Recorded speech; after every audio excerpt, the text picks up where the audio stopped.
بسم الله الرحمن الرحيم، والصلاة والسلام على أشرف الخلق أجمعين، سيدنا محمد نبي الأمة ومن اتبع هداه إلى يوم الدين. في مباراة أمس تصفيات أفريقيا لكأس العالم في أمريكا 2026، مباراة أشبه بالتقسيمة بين منتخبين، منتخب مصر المتواضع ومنتخب أفريقيا الأكثر تواضعا. لك أن تتخيل أن منتخب إثيوبيا الأكثر تواضعا كان له شك في الملعب، وكان بيشكل خطورة هجمات من اليمين ومن اليسار.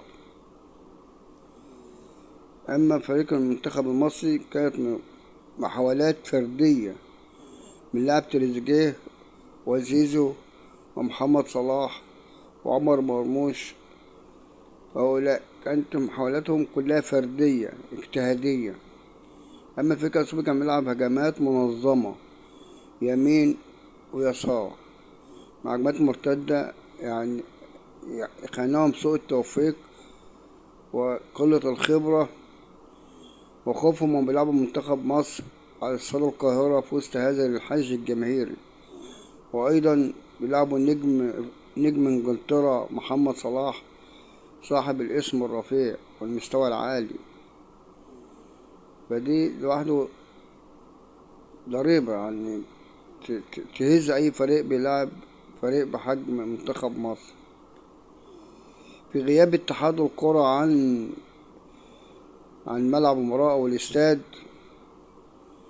فاز المنتخب المصري بهدفين من ركلتي جزاء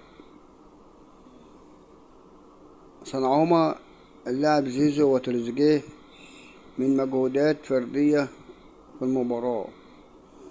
سجل الهدف الأول الكابتن محمد صلاح نجم منتخب مصر، والكابتن عمر مرموش نجم مانشستر سيتي.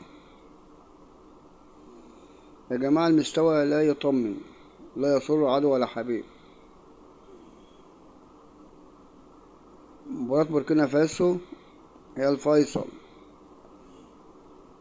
نريد التعادل أو الفوز، لا خيار